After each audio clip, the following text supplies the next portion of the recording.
গুনাহ করে থাকো, আমার নবী বলেন সমুদ্রের যে ফেনা ফেনা ফেনা তার চাইতেও যদি বেশি গুনাহ করে থাকো, এরপরে আল্লাহর কাছে যখন ক্ষমা চাইবা, দুই চোখের পানি বের হওয়ার পূর্বেই আমার আল্লাহ পাক রব্বুল আলামিন সেই বান্দা বান্দীদের জীবনের সমস্ত গুনাহগুলোকে আল্লাহ মাফ করে দেয়। মাহফিলে এসে লাভ না লস ভাই? মাহফিলে এসে লাভ না লস? আল্লাহ তো মাফ করবেন। ও বাংলার মুসলমান, আল্লাহ তো মাফ করবেন। আল্লাহর কাছে মাফ চাইতে হবে, তাহলে আল্লাহ মাফ করবে। কথা কন। এবার আসেন, আপনি আমি কে? মানুষ। আপনি কে আমি কে? আরে ভাই কথা বল না কেন? মানুষ। মানুষ হিন্দু, কথা বলেন। মানুষ খ্রিস্টান, ওরা মানুষ না? মুসলমান, ইহুদি, নাসারা, সবাই কি? কোরআন কার জন্য? কার জন্য কোরআন? কথা বলেন না কেন ভাই? বুঝেন না কথা? আল্লাহ বলছেন, সূরার নাম সূরা নাহাল। সূরার নাম কি? সূরার নাম নাহাল, আয়াত নম্বর 44। আল্লাহ বলেন, ওয়া আনজালনা ইলাইকা যিকরা লিতুবাইয়িনা লিন-নাসি মা নুযিলা ইলাইহিম ওয়া লা'আল্লাহুম ইয়াতাফাক্কারুন।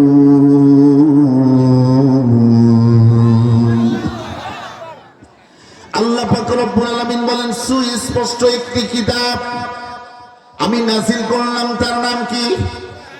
জোরে বলতে হবে, কি? কুরআন। লিতুবাইয়িনা লিন-নাস, এই কুরআন নাযিল করলাম দুনিয়ার মধ্যে যত মানুষ আছে সবার জন্য। এই কুরআন সবার জন্য। কুরআন শুধু বাংলাদেশের মুসলমানের জন্য নয়, বাংলাদেশের মুসলমানের জন্য শুধু নয়, বাংলাদেশের মধ্যে যত মানুষ আছে সবার জন্য যেমন করেছেন, ইন্ডিয়ার মানুষের জন্য করেছেন, আমেরিকার মানুষের জন্য করেছেন, লন্ডনের মানুষের জন্য করেছেন, ডেনমার্কের মানুষের জন্য করেছেন, প্যারিসের মানুষের জন্য করেছেন, ইংল্যান্ডের মানুষের জন্য করেছেন। শুধু তাই নয়, তামাম পৃথিবীতে যত মানুষ রয়েছে সমস্ত মানুষের জন্য আল্লাহ পাক রব্বুল আলামিন কোরআন নাযিল করেছেন। ও মুসলমান ভাইরা, বুঝে থাকলে বলেন কথা ঠিক না ব্যাঠি? যারা হেদায়েতের জন্য মাহফিলে আসছেন তাদের লাভ, যারা জাহান্নাম থেকে মুক্তি পেয়ে জান্নাতে যাওয়ার জন্য কোরআনের আলোচনায় এসেছেন তারা লাভ। আর যদি ইচ্ছা থাকে না না না হুজুরা কণ্ঠ বলো তাই বসবো, লাভ নাই। যদি চিন্তা করেন 88টি বক্তা দেখবো এই জন্য যাবো, লাভ নাই। ইন্ডিয়ার বক্তা দেখবো এই জন্য যাবো, লাভ নাই। আপনার উদ্দেশ্য থাকতে হবে কোরআন শ্রবণের জন্য যাব। ক্বালু সামি'না ওয়া আতা'না, কোরআন শুনবো হেদায়েত পাবো। ওয়া হুদা, আল্লাহ হেদায়েত দিবে। ওয়া রাহমা, আল্লাহ রহমত দান করবে। হুদাল লিল মুত্তাকিন, কোরআনের কাছে যারা আসবে তারা মুত্তাকিন হয়ে যাবে। আল্লাহু আকবার।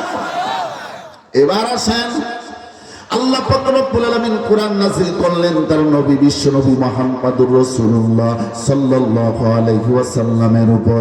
আল্লাহ পাক রব্বুল আলামিন একজন শিক্ষক পাঠালেন, কারণ হচ্ছে প্র্যাকটিক্যালি বুঝায়া দিবে। तमाम পৃথিবীর মানুষের জন্য আল্লাহ কোরআন নাযিল করলেন। তার মানে আপনি আমি কি বুঝলাম? আল্লাহ শুধু মুসলমানের জন্য আল্লাহ কোরআন দেয় নাই। আপনাদের বাংলাদেশের কথা বলি, শুধু বিএনপির জন্য আল্লাহ কোরআন দেয় নাই। জামাতপন্থী যারা তারা চিন্তা যদি করে আমরা ইসলামিক দল, আমাদের জন্য কোরআন, না না না, নির্দিষ্ট কোন দল উম্মতের জন্য আল্লাহ কোরআন দেয় নাই। ইন্ডিয়ার মুসলমানরা যদি বলে না না কোরআন আমাদের জন্য, না না, আল্লাহ বলেন শুধু ইন্ডিয়ার মুসলমানের জন্য দেয় নাই, ইন্ডিয়ার হিন্দুর জন্য না, শুধু খ্রিস্টান না, সবার জন্য আমি আল্লাহ কোরআন দিলাম। কোরআনের কাছে যারা আসবে, কোরআনের কাছে যারা আসবে, কোরআনের কাছে যারা আসবে তারা হেদায়েত পাবে। আল্লাহ বলেন লাআল্লাকুম তুফলিহুন, যারা কোরআনের কাছে আসবে হেদায়েত পেয়ে তারা সফলতা পেয়ে যাবে। কোরআনের কাছে যারা আসবে তারা, কথা কন না কেন ভাই, সফলতা পেয়ে যাবে। বলেন তো দেখি, আপনারা জিততে চান না হারতে চান? আপনার কোন দলের লোক? হারা দল না জিতা দল? হারা দল, জিতা দল। আল্লাহু আকবার। ও মুসলমান ভাইরা গভীর মনোযোগ দিবেন। আল্লাহ পাক রব্বুল আলামিন বলেন, ও দুনিয়ার মানুষ, আমি আল্লাহ পাক রব্বুল আলামিন কুরআন নাযিল করলাম সবার জন্য, মুসলমানের জন্য, হিন্দুর জন্য, খ্রিস্টানের জন্য, নাসারার জন্য, ইহুদির জন্য, বৌদ্ধর জন্য। শুধু তাই নয়, আমি আল্লাহ কোরআন দিলাম জামাত ইসলামের জন্য, বিএনপির জন্য, চরমনায়ের জন্য, জাসদ বাসদ, এরপরে আপনার যত প্রকারের দল মত আছে সবার জন্য আমি আল্লাহ কোরআন দিলাম। নির্দিষ্ট কোনো জাতির জন্য, নির্দিষ্ট কোনো দলের জন্য, নির্দিষ্ট কোনো মতের জন্য আমি আল্লাহ কোরআন দেই নাই। কোরআনের কাছে যারা আসবে তারা হেদায়েত পাবে। এবার আল্লাহ বলেন যারা হেদায়েত পাবে, যারা মুসলমান হবে, এইটা বলে লা ইলাহা ইল্লাল্লাহু মুহাম্মাদুর রাসূলুল্লাহ সাল্লাল্লাহু আলাইহি সাল্লাম বলা যাবে না? একটু জোরে বলেন সাল্লাল্লাহু আলাইহি সাল্লাম। ওরে আল্লাহর বান্দা বান্দীরা, যতদূর পর্যন্ত মাইকের আওয়াজ চলে যায়, দুঃখজনক বিষয় 100টা মানুষ নাই। দুঃখজনক বিষয়, মুসলমান দাবি করবেন আর কোরআনকে সম্মান করবেন না, কোরআনের কাছে আসবেন না, তা তো হতে পারে না। আল্লাহ বলেন মুসলমান নিজেকে দাবি করলে হবে না। আল্লাহ বলেন ইয়া আইয়ুহাল্লাযীনা আমানু, সূরার নাম সূরা আলী ইমরান, আয়াত নম্বর 102। সূরার নাম কি বললাম? আলী আয়াত নম্বর 102। আল্লাহ পাক রব্বুল আলামিন বলেন ইয়া আইয়ুহাল্লাযীনা আমানু, হে ঈমানদারগণ, হে মুসলমানগণ, হে বিশ্বাসীগণ, হে ঈমানদারগণ, হে মুসলমানগণ, ইত্তাকুল্লাহ,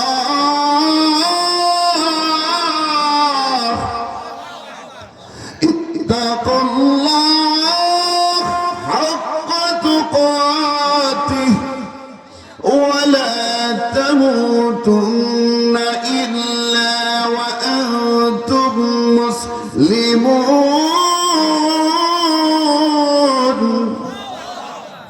আল্লাহ পাক রব্বুল আলামিন বলেন ইয়া আইয়ুহাল্লাযীনা আমানু, হে ঈমানদারগণ, হে বিশ্বাসীগণ, ইত্তাকুল্লাহ, আমি আল্লাহকে ভয় কর, আমি আল্লাহকে ভয় কর, আমি আল্লাহকে ভয় কর, আমি আল্লাহকে ভয় কর। এই ঘোষণা দিলেন কে? ভয় করতে হবে কাকে?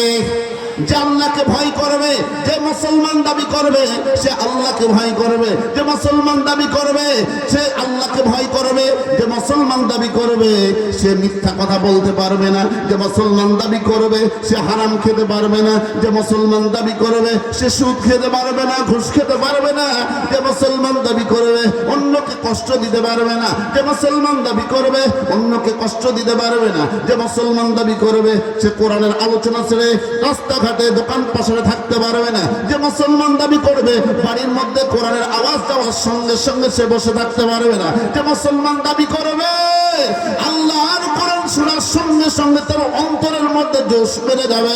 আল্লাহ পাক রব্বুল আলামিন বলেন ইন্নামাল মুমিনুন,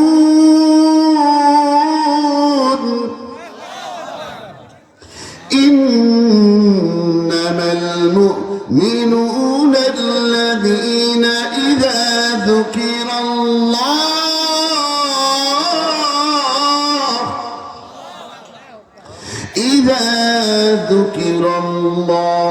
ওয়াজিলাত কুলুবুহুম ওয়া ইযা তুলিয়াত আলাইহিম আয়াতুহু যাদাতুহুম ঈমানান ওয়া আলা রাব্বিহিম ইয়াতাওয়াক্কালুন। ইন্না মানে নিশ্চয়, আল্লাহ পাক রব্বুল আলামিন বলেন যারা ঈমান এনেছে আল্লাহর উপর, আল্লাহর উপর যারা ঈমান এনেছে, আল্লাহর উপর যারা ঈমান এনেছে, আল্লাহ পাক রব্বুল আলামিন বলেন কোরআন তখন, কোরআন সেই বান্দা বান্দীরা যখন শ্রবণ করবে, কোরআন যখন শ্রবণ করবে, কোরআন যখন শুনবে তাদের ঈমানটা বাড়তে থাকবে। আর যারা ঈমান আনে নাই, তারা যারা দেখানো ঈমান এনেছে প্র্যাকটিক্যালি যারা ঈমান আনে নাই, বাস্তবে যারা ঈমান আনে নাই, মুসলমান দুই প্রকার। মুসলমান কয় প্রকার বাবা? কয় প্রকার? মুসলমান দুই প্রকার। এক প্রকার মুসলমান বাবাই মুসলমান ছিল, সেই সূত্রে মুসলমান, বাস্তবে মুসলমান না।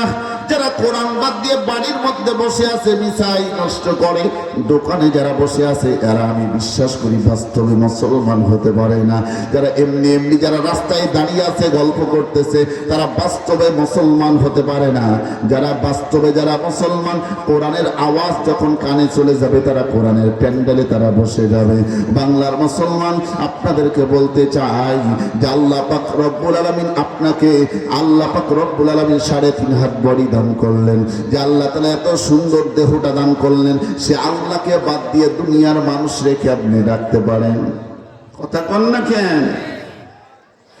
দুঃখজনক বিষয়, দুঃখজনক বিষয়। আমি আমার এলাকার কথা বলি, ইন্ডিয়ার জামিনের কথা বলি। ও বাংলার মুসলমান, ইন্ডিয়াতে যখন মাহফিল হয়, তাফসির হয়, মুসলমানরা তো বসে, পাশাপাশি হিন্দু যারা তারাও বসে কোরআন শ্রবণ করে। কিন্তু এমন বাংলাদেশ, মুসলমান তো বসে না। মুসলমানের বাচ্চারা, মুসলমান নামধারী তারা দাঁড়িয়ে যারা থাকে, রাস্তায় দোকানে যারা দাঁড়িয়ে আছে, বসে আছে, দেখেন মলে মেলার মধ্যে আছে, বেশিরভাগই আমার বিশ্বাস মুসলমানের বাচ্চা। জোরে বলেন ঠিক না ব্যাঠি? আপনার মনে হয় আমার কথায় অনেক রাগ করতেছেন। আমি বাইরের মেহমান, আমার কেমন কষ্ট হচ্ছে, আমার কেমনে কষ্ট হচ্ছে, আপনাদেরকে বলতে চাই কেমন কষ্ট হচ্ছে। একজন মুসলমান ভাই জাহান্নামের পথে যাবে, আর একজন মুসলমান ভাই দাঁড়িয়ে থেকে দেখতে পারে না। কি বলেন? আপনার আপন ভাই, এক বাবার 5 সন্তান, এক ভাই বিপদে পড়বে, আর বাকি চার ভাই কি চেয়ে চেয়ে দেখতে পারে? এটা কি ভাই হতে পারে? তাহলে একজন মুসলমান জাহান্নামের পথে থেকে কোরআনের আকর্ষণ বাদ দিয়া শয়তানের আকর্ষণে, শয়তানকে খুশিকে রাস্তায় দাঁড়িয়ে আছে, দোকান পাশারে আছে, তারা তো শয়তানকে খুশি করতেছে, আল্লাহকে বাদ দিয়ে কোরআনকে বেজার করছে, কোরআনকে অপমান করছে এটার মাধ্যমে। তাহলে কোরআন কি তাদের জন্য দোয়া করবে না অভিশাপ দিবে? কথা কন না কেন? অভিশাপ দিবে তাদের উপর, আল্লাহর গজব, অভিশাপ। তাহলে অভিশাপ যে পড়বে, আমাকে কষ্ট লাগবে না? আপনি মুসলমান, আপনার কষ্ট লাগে না? এই জন্য আবার আহ্বান করছি, দেরি করিয়েন না, এসে বসে যান। তারা মনে মনে চিন্তা করতেছে, হুজুরের কাজ কাম নেই, মৌলবী এই খালি বারবার কোরআনের দাওয়াত দেয় আর ডাকে। আজকে বুঝবেন না, যখন মরবেন, মরার কালে বুঝবেন, তখন বুঝে কোনো লাভ হবে না। মরার সময় বুঝে লাভ নাই। একটা সাপ মারা গেছে, তারা যদি বলে এই তুই তো আঁকা বাঁকা করে হাঁটিস, এখন তুই সোজা হসি কেন? জীবিত থাকা অবস্থায় তুমি তো সোজা হও নাই, সাপ আপনার কথা শুনবেনি। এখন একজন ব্যক্তি মারা গেছে, বলতেছেন লাশের সামনে, তুমি দুনিয়ার জামিনে বেঁচে থাকা অবস্থায় তুমি নামাজ পড়ো নাই কেন? রোজা করো নাই কেন? যাকাত দাও নাই কেন? তোমার এরকম ভাবে দান সদকা করা তোমার শক্তি ছিল, তুমি করো নাই কেন? তুমি এরকম ভাবে আল্লাহর হুকুম মেনে চলো নাই কেন? এই কথাগুলো যখন বলা হবে, বলেন তো দেখি, সে মৃত্যু ব্যক্তির সামনে ওয়াজ করে কোনো লাভ হবে? কোনো লাভ নাই। জীবিত অবস্থায় তো ওয়াজ করতে হবে। আমার ভাইয়েরা, আল্লাহ কি বলছেন এবার আসেন, যে আয়াতটি পড়ছিলাম, আমার আল্লাহ পাক রব্বুল আলামিন বলেন, ইয়া আইয়ুহাল্লাযীনা আমানু, হে ইমানদারগণ, হে বিশ্বাসীগণ, ইত্তাকুল্লাহ, আমি আল্লাহকে ভয় করো, ইত্তাকুল্লাহ, আমি আল্লাহকে ভয় করো। হাক্কা তুকাতি, কেমন তোমরা ভয় করবা? ভয় করার মতো ভয়, দুনিয়ার কোনো ভয় নাই, আল্লাহকে ভয় করতে হবে, ভয় করার মতো ভয়। ওরা আল্লাহর বান্দা বান্দিরা, কেমন আমরা আল্লাহকে ভয় করলাম, যে ভয়ের মাধ্যমে কোরআনের প্রতি আমাদের আকর্ষণ নাই। কেমন আমরা আল্লাহকে ভয় করলাম, যে ভয়ের মাধ্যমে আমরা কোরআনটা শ্রবণ করার সঙ্গে সঙ্গে আমাদের অন্তরটা ঠান্ডা হয় না কেন? আমাদের গান শুনলে ভালো লাগে, কোরআন শুনলে ভালো লাগে না কেন? আমরা নামাজ দেখলে আমাদের ভালো লাগে না কেন? নামাজের মধ্যে মন বসে না কেন? ঠিক না বেঠি? পাঁচ ওয়াক্ত নামাজের শ্রোতা নাই কেন? পাঁচ ওয়াক্ত নামাজের মধ্যে মুসল্লি নাই কেন? ফজরের নামাজে আরো মুসল্লি কম হয় কেন? জুমার দিন আবার মুসল্লি বেশি হয় কেন? ও মুসলমান ভাইরা ভালো করে বুঝবেন, অন্তর দিয়ে কতটা চিন্তা করবেন। তার মানে বোঝা গেল, যেমন ইমানদার আমার হওয়া দরকার, তেমনি আমি ইমানদার হতে পারি নাই। বলেন হুজুর, আপনি নামাজের ওয়াজ করলেন, আরো কিছু ওয়াজ করলেন, কিন্তু কিচ্ছা কাহিনী ঘটনা তো বললেন না। ওরে বাংলার মুসলমান, যা শুনবো তা কোরআন থেকে শুনবো, যা বলবো তা কোরআন থেকে বলবো, আমরা যা মানবো কোরআন থেকে মানবো। বলেন ঠিক না বেঠিক? পৃথিবীর মধ্যে যত কিতাব রয়েছে, যত বই রয়েছে, সমস্ত কিতাব বইয়ের মধ্যে ভুল থাকতে পারে, কিন্তু কোরআনের মধ্যে ভুল কতগুলো আছে?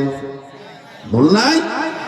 কোরআনের মধ্যে ভুল নাই। কেউ যদি চিন্তা করে কোরআনের মধ্যে ভুল আছে, তার কি ঈমান থাকতে পারে?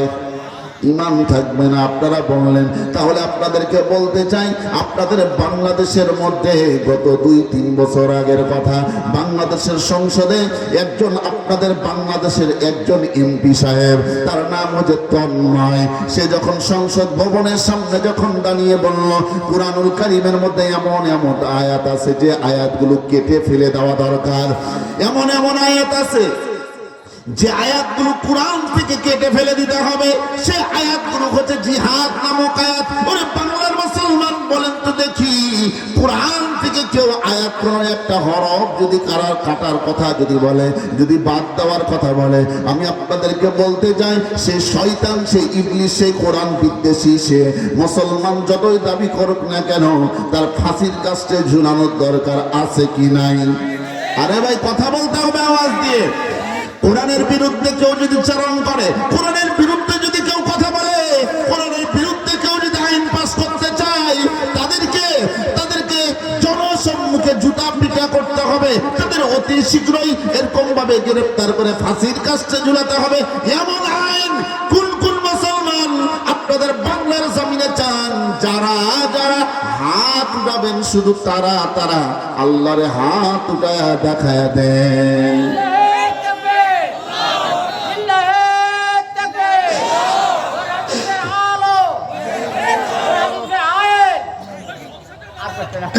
আমার ভাইরা,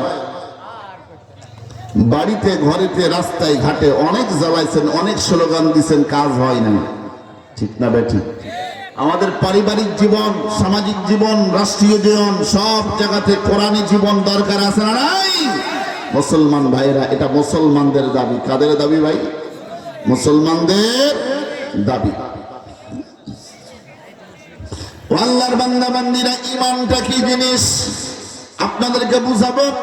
সর্বপ্রথম বর্তমান প্রেক্ষাপটের মাধ্যমে বুঝাবো, এরপরে আপনাদেরকে আমি নিয়ে যাব হাদিসের মাধ্যমে। বাংলার মুসলমান, ঈমান মানে কি? ঈমান মানে কি? ওয়াজ। চাচা কয় ঈমান মানে ওয়াজ। ঈমান মানে বিশ্বাস। ঈমান মানে কি? কাকে বিশ্বাস করা? আপনার নেতাকে, নেত্রীকে, বাপকে, মাকে। বাপ মাকে বিশ্বাস করবেন না, তাহলে তো সন্তানের তো সার্টিফিকেটই থাকবে না বিশ্বাস না করলে। আর এই কথা বিশ্বাস করতে হবে। তবে আল্লাহর বান্দা বান্দিরা, ঈমান মানে বিশ্বাস করা। এই জায়গাতে ঈমানের ব্যাখ্যা চলতেছে, ঈমানের ব্যাখ্যা। ঈমান আনবো আল্লাহর উপর, তার মানে কি আমরা ঈমান এনেছি বিশ্বাসের মাধ্যমে। কিসের বিশ্বাসে? এবার সবাই পড়েন, কণ্ঠটা ক্লিয়ার করেন। আল্লাহর বান্দা বান্দিরা, কিসের মাধ্যমে আমরা ঈমান আনলাম? জোরে সরে আওয়াজ দিয়ে বলতে হবে এবার, লা ইলাহা ইল্লাল্লাহু মুহাম্মাদুর রাসূলুল্লাহ সাল্লাল্লাহু। 28 ইঞ্চি বক্তার আগমন, লিল্লাহি তাকবীর। দেখছেন, পিছনের দিকে তাকান, আমার দিকে তাকান, কোরআনের দিকে তাকাবেন, আলেম ওলামার চেহারার দিকে তাকাবেন, আপনার গুনাহ মাফ হয়ে যাবে। সুবহানাল্লাহ বলেন। নবী বলছেন, মান সাফানি মান ফাকাদ সাফানি ওয়া মান সাফানি কানা মাই ফিল জান্নাহ। নবীজি বলেন, আমি নবীর সাথে মুসাফা নয়, একজন আলেমের সাথে, নাইবে নবীর সাথে, একজন আলেমের সাথে মুসাফা করবা তো আমি নবীর সাথে মুসাফা করা। একজন আলেমকে বুকে জড়িয়ে ধরবা, আমি বিশ্ব নবীকে বুকে জড়িয়ে ধরা। একজন আলেমের মেহমানদারি করবা, আমি বিশ্ব নবীর মেহমানদারি করা। একজন আলেমকে সম্মান করবা, আমি নবীকে সম্মান করা। মান সাফা আলিমান ফাকাদ সাফানি ওয়া মান সাফানি কানা মাই ফিল জান্নাহ। চিৎকার দিয়ে মুসলমানে বলুন আল্লাহু আকবার। যারা আলেমদেরকে সম্মান করলো, ইজ্জত করলো, মুসাফা করলো, মুআনাকা করলো, বুকে জড়িয়ে ধরলো, আল্লাহ নবী বলেন কানা মাই ফিল জান্নাহ, হাসরের ময়দানে আমি নবীর সাথে তারা আল্লাহর জান্নাতে চলে যাবে। লাভ না লস? আলেমের চেহারার দিকে যত তাকাবেন তত সওয়াব। আমার ভাইরা এবার আসেন, ঈমানটা কি জিনিস বোঝাচ্ছিলাম। আল্লাহ এক। আল্লাহ কয়জন? সবাইকে বলতো আল্লাহ কয়জন? আল্লাহ কয়?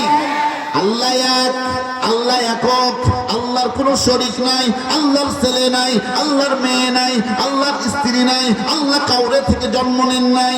ঠিক না? ঠিক বলতে হুজুর কেমনে? আল্লাহ সূরা ইখলাসের মধ্যে বলেন কুল হুয়াল্লাহু আহাদ আল্লাহুস সামাদ লাম ইয়ালিদ ওয়া লাম ইউলাদ ওয়া লাম ইয়াকুল লাহু কুফুয়ান আহাদ। আল্লাহ এক, আল্লাহ একক, আল্লাহর উপর ঈমান আনলাম। আল্লাহ এক, আল্লাহ একজন নবী পাঠাইছেন, তার নাম হচ্ছে মুহাম্মদুর রাসূল সাল্লাল্লাহু আলাইহি ওয়াসাল্লাম, আল্লাহর বান্দা ও রাসূল। এবার আসেন আল্লাহর উপর ঈমান আনলাম কেমন? ওরে বাংলার মুসলমান, সহজ সহজ ঈমান এনে লাভ নাই, ঈমান আনার মতো ঈমান আনতে হবে। যদি আনতে পারেন তাহলে লাভ কি?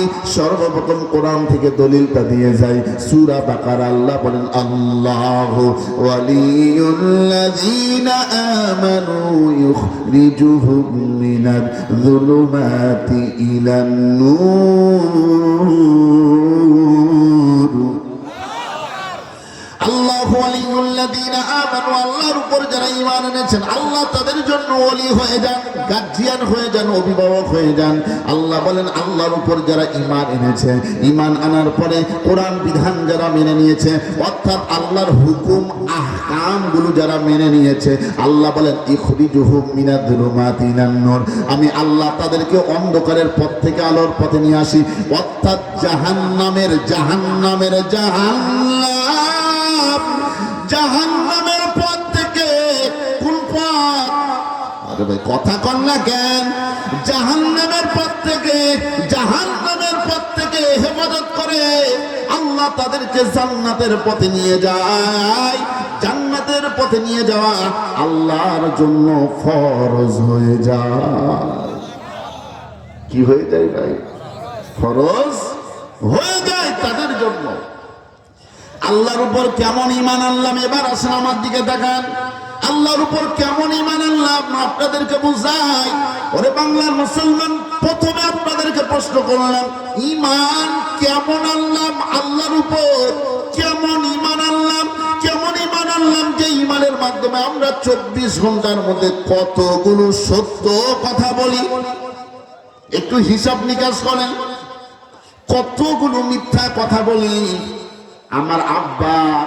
আমার আব্বা একটা কথা বলে মাঝে মাঝে আমার কানের সামনে, যে বাবারে বর্তমান জামানায় মানুষের দিকে তাকালে, মুসলমানদের দিকে তাকালে মনে হয় ডান কাদের যে ফেরেশতা আছে সেই ফেরেশতা ঘুম পাড়ে, আর বাম কাদের ফেরেশতা গুনাহ লিখতে লিখতে তার হাতটা মনে হয় ব্যথা হয়ে যায়। এত পরিমাণ আমরা গুনাহ করি, আমাদের নেকি নাই। শুক্রবার করে ডান কাদের যেই ফেরেশতা ভালো নেকি লেখে সে একটু ঘুম ভাঙে হালকা, তাও কেমন। সর্বশেষ যখন নামাজ শুরু হয় সে সময় মসজিদের মধ্যে যায় ঢুকে, আবার নামাজ শেষ, সালাম শেষ, সঙ্গে সঙ্গে মসজিদ থেকে দেয় দৌড়। আপনাদের এলাকায় মনে হয় এরকম মুসলমান নাই? কম না বেশি? বেশি। জি, গোটা দেশ হয়ে গেছে। দুঃখজনক বিষয়। কেমন ঈমান আনলাম আল্লাহর উপর চিন্তা করেন, কেমন ঈমান আনলাম? একটু চিন্তা করেন, সবাই মিলান, নিজেকে দিয়ে মিলান।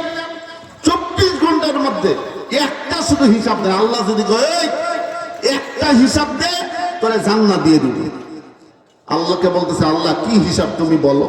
আল্লাহ বলছে, তুই জীবনে কতগুলো সত্য বলেছো আর কতগুলো মিথ্যা বলছো, একদিনের হিসাব দিতে পারবো আমরা? কি আজীব, কি অবস্থা আমাদের, কেমন ঈমান আনলাম।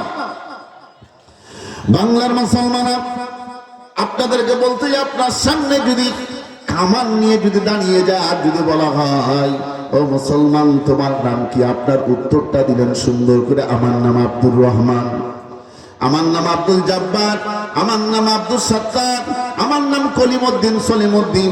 আপনার নাম বলার পরে বলতেছে, তুমি মুসলমান, তুমি ছেড়ে দাও, তুমি খালি বলবা জয় শ্রীরাম, জয় শ্রীরাম, হরে কৃষ্ণ, হরে বল। তুমি যদি বলো তোমারে ছেড়ে দিব, তোমারে আঘাত করব না, তোমারে আমি আক্রমণ করব না, তোমারে মেরে ফেলে দিব না। আমাদের যে ঈমানের অবস্থা, বেশিরভাগ মানুষ মনে হয় ঈমান থাকবে না, যাবে। কথা কন না কেন?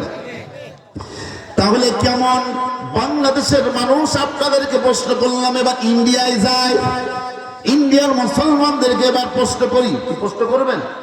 দরকার আছে না? কেমন ইন্ডিয়ার মুসলমান, তাদের ঈমানটা কেমন এবার দেখেন।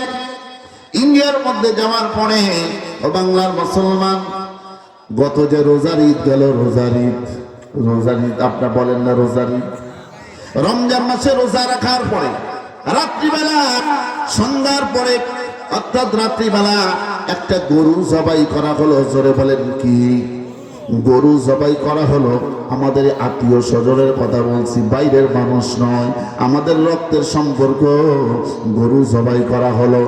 গরু জবাই করার পরে পরের দিন, ঈদের দিন সকালবেলা, ঈদের নামাজ পড়ে আসার সময়, একটা বাড়ির মধ্যে খোলা মাঠে, ঈদের নামাজ নয়, একটা বাড়ির মধ্যে ঈদের নামাজ কয়েকজন মিলে পড়ে, 5 জন মিলে আসার সময় উগ্রপন্থী হিন্দুরা সামনে দাঁড়ায় যায়। দাঁড়ানোর পরে বলে, তোমরা কি রাত্রিবেলা গরু জবাই করেছো? কয় হ্যাঁ করেছি। কারণ কোন মুসলমান তো জবান দিয়ে মিথ্যা কথা। আরে ভাই বলতে পারে? এ ভাই বলা যায়? কি বলা যায় বলে? কি বললাম? মনে আছে না? ভুলে গেছে, ভুলে গেছে।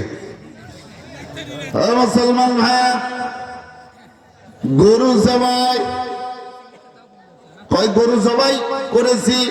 এমন সময় বলে, গরু জবাই করলা কেন? গরু তো জবাই করা যাবে না, কারণ এটাকে আমরা মানি মা।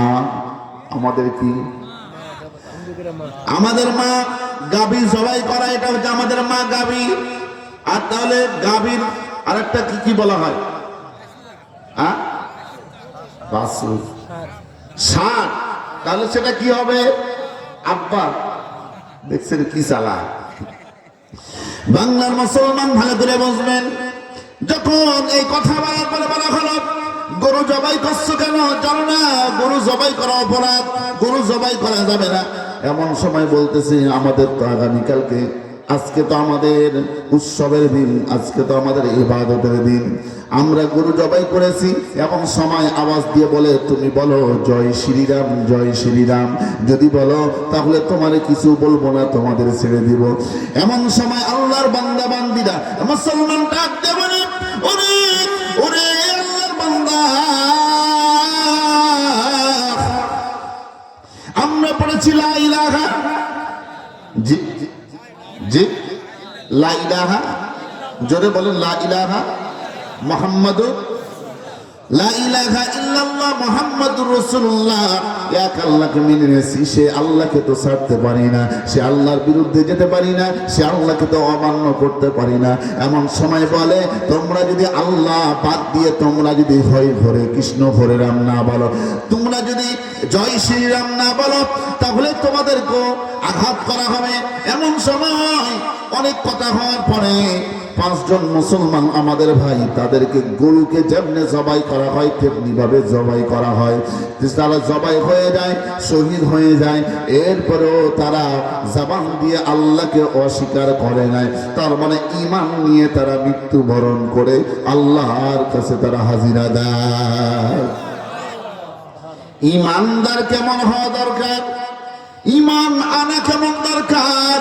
ওরে বাংলার মুসলমান, আরেকটু সামনের দিকে যাই। বাবরি মসজিদ নাম শুনছেন আপনারা? বাবরি মসজিদ নাম শুনছেন? বাবরি মসজিদ, বাবরি মসজিদ, এ বাবরি মসজিদ যখন আপনার বাবরি মসজিদটা যখন আপনার আঘাত করা হবে, যখন ভেঙে দেওয়া হবে, আবার এদিকে তারা হিন্দু, তারা উগ্রপন্থী যারা বিজেপির পক্ষ থেকে মোদিজি তারা যখন এই আওয়াজ যখন তুলল যে আমরা একটা মন্দির তৈরি করব, সেই মন্দিরের নামটা কি আপনারা জানেননি? জি, সে মন্দিরের নাম জানেন না? রাম মন্দির, রাইট। সেই মন্দিরটার নামটা শুনে যান মুসলমান। সেই রাম মন্দির যখন ঘোষণা দিল রাম মন্দিরের, সেই দিল্লির কথা বলতেছি বাবা, সেইখানে আমাদের যে পুরান বাড়ি, সেই রাম আপনার দিল্লির মধ্যে সেই বাড়ির সামনে একজন চাচা ছিলেন, তার নাম হচ্ছে আসাদুল ইসলাম। নামটা কি? আসাদুল ইসলাম। সে খুব ভালো মানুষ ছিল, আল্লাহওয়ালা মানুষ ছিল, তাহাজ্জুদ গুজারি ছিল। তার বাড়ির মধ্যে শুধু স্ত্রী আর একটা ছোট বাচ্চা কন্যা সন্তান। সন্তানটার বয়স মাত্র 7 থেকে 8 বছর বয়স। জোরে বলেন কত বছর? ও মা বোনেরা, হলে আল্লাহর বান্দা বান্দিরা অন্তরটাকে নরম করবেন। ঈমানটা কি জিনিস আপনাদেরকে বুঝাইতেছি। ঈমানটা কি জিনিস, ঈমান কি জিনিস, ঈমান কত শক্তিশালী হতে হবে, কেমন ঈমান হওয়া দরকার যে ঈমানের মাধ্যমে আমরা সরাসরি আল্লাহ জান্নাতে যেতে পারি, এমন ঈমান হতে হবে। দুর্বল ঈমান নিয়ে লাভ। এবার আসেন, বাড়ির মধ্যে শুধু আসাদুল চাচার স্ত্রী, সেই মহিলার পেটের মধ্যে 8 থেকে 9 মাসের গর্ভবতী, পেটের মধ্যে বাচ্চা, আর বাড়ির মধ্যে আছে 7 থেকে 8 মাসের ছোট বাচ্চা, মেয়ে মানুষ, মেয়ে বাচ্চা, ছোট বাচ্চা, এত সুন্দর ফুটফুটা মনে হয় জান্নাতি বাচ্চা। এমন সময় বাড়ির মধ্যে আছে, খোলা খেলাধুলা করে, আর রাস্তা দিয়ে যখন উগ্রপন্থী হিন্দুরা জয় শ্রীরাম জয় শ্রীরাম হাজার হাজার তারা বলতে বলতে যখন যায় রাস্তা দিয়ে, আর ঢোল বাজায়, এমন সময় ছোট বাচ্চারা রাস্তা দিয়ে যদি কোনো আওয়াজ হয়, বাজনা যদি হয়, কোনো যদি আওয়াজ হয়, তাহলে বলেন তো দেখি, বাসা থেকে বাড়ি থেকে ছোট বাচ্চারা উকি দিয়ে টুকি দিয়ে বাইরের দিকে দেখার জন্য চেষ্টা করে কি করে না? আপনাদের এলাকাতে অবস্থা আছে না নাই? এমন সময় এই ছোট বাচ্চাটা বাড়ির মধ্যে আছে, দরজাটা সুন্দর করে খুলে বাইরের দিকে রাস্তার দিকে যখন নজর দিয়েছে, জোরে বলি আল্লাহু আকবার। বাংলার মুসলমান জোরে বলতে হবে আল্লাহু আকবার। আমার হাতে আল্লাহর কুরআন। যেইভাবে ঘটনা ঘটলো রে মুসলমান, রাস্তা দিয়ে যখন দরজাটা খুলে বাইরের দিকে নজর দিয়েছে, এবং এমন সময় হাজার হাজার উগ্রপন্থী হিন্দুরা তারা রাস্তা দিয়ে হেঁটে যায় আর বলে জয় শ্রীরাম জয় শ্রীরাম জয় শ্রীরাম। এই আওয়াজ দিয়ে যখন যায়, যাওয়ার সময় এমন সময় 10 থেকে 12 জন উগ্রপন্থী হিন্দু যুবক, কতজন বলতে হবে, 10 থেকে 12 জন উগ্রপন্থী হিন্দু যুবক, তারা এবার বাচ্চাটাকে দেখার সঙ্গে সঙ্গে তারা আগে থেকে জানে যেটা মুসলমানের বাড়ি। এমন সময় দরজা তারা ভিতর থেকে যখন লাগায় দেয়, এমন সময় ভিতর থেকে তারা আহঙ্কার দেয়, তারা বাড়ি মারে, এরপরে তারা লাথি মারে, বিভিন্নভাবে ধাক্কা ধাক্কি করে দরজাটাকে যখন ভেঙে দেওয়া হয়, বাড়ির মধ্যে প্রবেশ করে। এমন সময় ডাক দিয়ে বলে আসাদুল চাচার স্ত্রীকে, ও মুসলমান, আপনাকে বলতে চাই, আপনারা তো মুসলমান, আপনাদেরকে এই প্রস্তাব দিয়ে এই দাওয়াত দিই, আপনারা যদি ঈমান ছেড়ে দেন অর্থাৎ হরে কৃষ্ণ হরে রাম, আপনারা যদি জয় শ্রীরাম শব্দ যদি বলেন অর্থাৎ যদি আমাদেরকে যদি সাপোর্ট দেন, জয় শ্রীরাম এই আওয়াজ যদি দেন, এই আওয়াজটা দিলে আর কিছু বলবো না। টাকা লাগে টাকা দিব, পয়সা লাগে পয়সা দিবে, বাজার লাগে বাজার দিব, যত সহযোগিতা লাগে সহযোগিতা করবো, কোনো টেনশন নাই। এখন সবাই কেমন ইমানদার, কেমন মুসলমান, কেমন ইমানের ক্ষমতা। এই গর্ভবতী মহিলা ডাক দিয়ে বলে, আমি ঈমান এনেছি, আমি মুসলমান, আমি দুনিয়ার সাথে আমার ঈমানটা নষ্ট করতে পারি না, দুনিয়ার সাথে আমার ঈমানটা নষ্ট করতে পারি না, আমি ঈমান নষ্ট করতে পারি না, আমি জয় শ্রীরাম এই শব্দ বলতে পারবো না। কারণ কোনো মুসলমান যদি বলে তার ঈমান কি থাকবে? তার ঈমান থাকবে না। এই আওয়াজ বলার সঙ্গে সঙ্গে আল্লাহর বান্দা বান্দীরা অন্তরটাকে নরম করবেন। একজন আল্লাহ দেখছেন কি দেখেন না, অন্তরটা নরম করে দুই চোখের পানি ছেড়ে দিয়ে যদি কাঁদতে পারে, আল্লাহ বিল্লাহ তাল্লাহ, আল্লাহর কসম একবার, আল্লাহর কসম দুইবার, আল্লাহর কসম তিনবার, চোখের পানি যদি ছাড়তে পারেন, চোখের পানি বের হওয়ার পূর্বেই আল্লাহ আপনার জীবনের সমস্ত গুনাহগুলোকে মাফ করে দিবেন। এবার আসেন, এই কথা বলার সঙ্গে সঙ্গে উগ্রপন্থী হিন্দুরা কি করলো? এবার বললো তাহলে আপনারা তোমার মেয়েকে তোমার বাচ্চাটাকে আমরা শেষ করে ফেলবো। এমন সময় মা বলেন, না না না, আমার সন্তানটাকে তোমরা কিছু বলিও না, কিছু করিও না, তাহলে তুমি ঈমান ছাড়ো। কই না, আমি ঈমান ছাড়বো না। বলে তাহলে তোমার বাচ্চাটাকে শেষ করে ফেলবো। এমন সময়, না না, আমার সন্তানটাকে কিছু বলিও না। কই তাহলে তুমি ঈমান ছাড়ো, তুমি বলো জয় শ্রীরাম। কই না না, আমি বলতে পারবো না। আমি যদি বলি মৃত্যুর যে কঠিন যন্ত্রণা, জাহান্নামের কঠিন আযাব আমি সহ্য করতে পারবো না। মুসলমান ভাইয়েরা বলেন, জাহান্নামের আযাব কি সহ্য করা যাবে? এবার আসেন বাংলার মুসলমান, আল্লাহর বান্দি এই কথা বলার সঙ্গে সঙ্গে উগ্রপন্থী হিন্দুরা কি করলো? এবার ছোট বাচ্চাটাকে ধরার পরে, বাচ্চাটার বয়স কত বলছিলাম? 7 থেকে 8 বছর বয়স। এই বাচ্চাটাকে ধরার পরে বাচ্চার শরীরের যে পোশাক ছিল, জামা ছিল, সেটাকে ছিঁড়ে ফেলে দেওয়া হলো। যে প্যান্ট পরেছিল, এই পায়জামা বা প্যান্টটাকে ছিঁড়ে ফেলে দেওয়া হলো, পুরা ধরে উলঙ্গ করে দেওয়া হলো। ও বাংলার মুসলমান,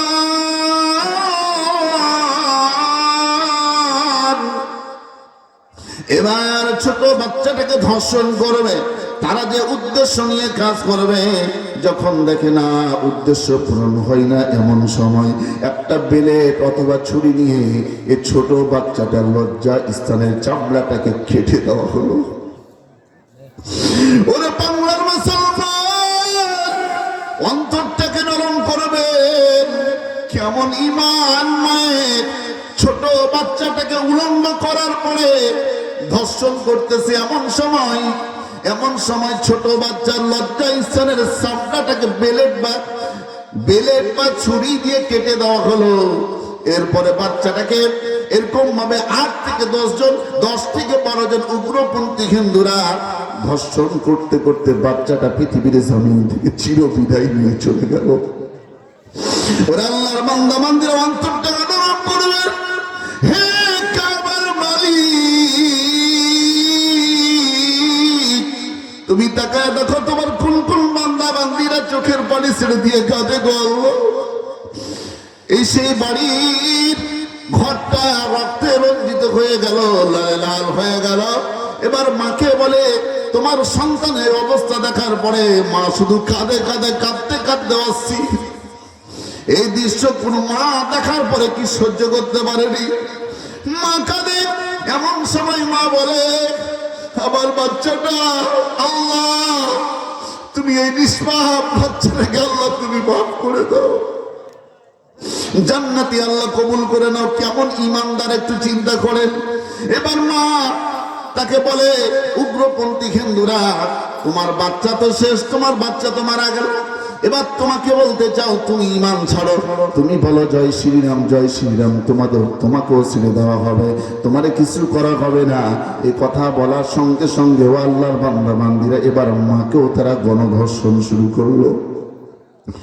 শুধু তাই নয়, গণধর্ষণ যখন শুরু করলো আল্লাহর বান্দা বান্দিরা, পেটের মধ্যে 8 থেকে 9 বছরের বাচ্চা, কেমন নিষ্ঠুর তারা। এবার ধর্ষণ করার সময় বলে তুমি ঈমান ছাড়ো, এখনো তোমারে কিছু বলবো না। বলেন না না না, আমি ঈমান ছাড়বো না, আমি মারা যাব, আমি মরে যাব, আল্লাহর কাছে চলে যাব, কিন্তু ঈমান ছাড়বো না। এবার এই নিষ্ঠুর উগ্রপন্থী হিন্দুরা কি করলো, বুকের যে স্তন রয়েছে বুকটাকে ছুরি দিয়ে কেটে দেওয়া হলো, ডান দিককার স্তনটাকে।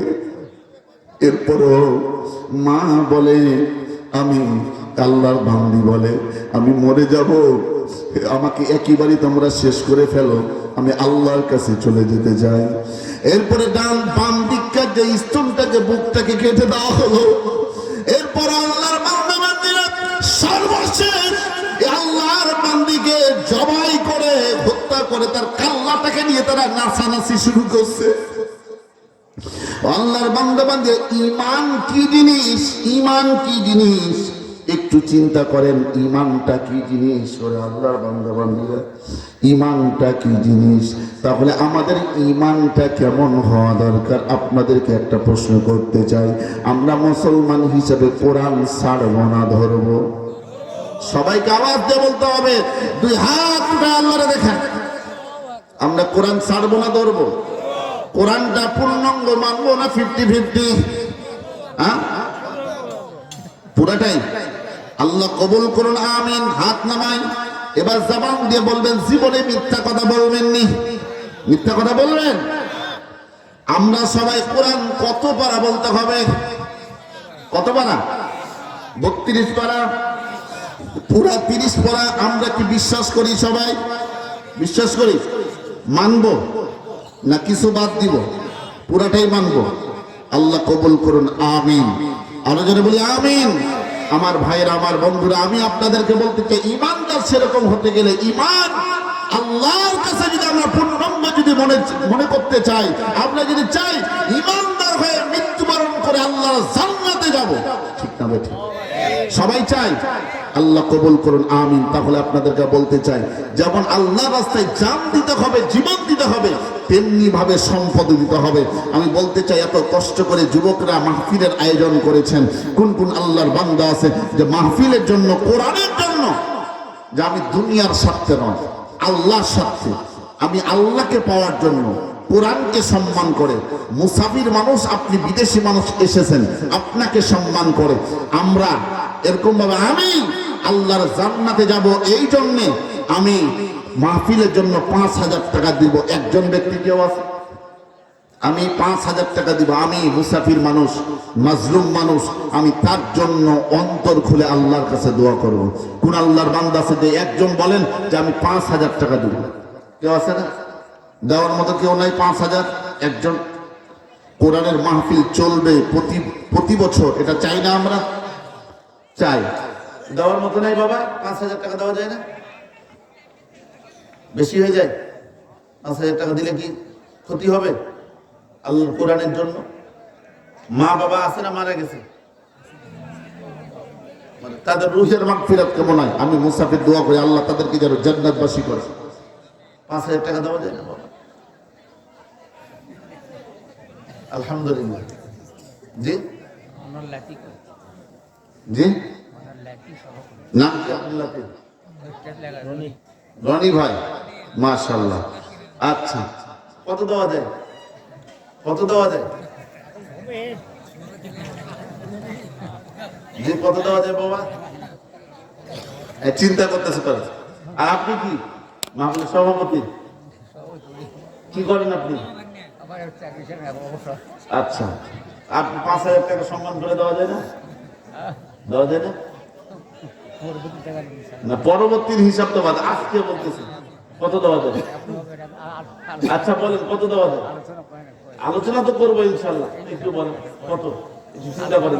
হ্যাঁ, চিন্তা করেন ইনশাল্লাহ।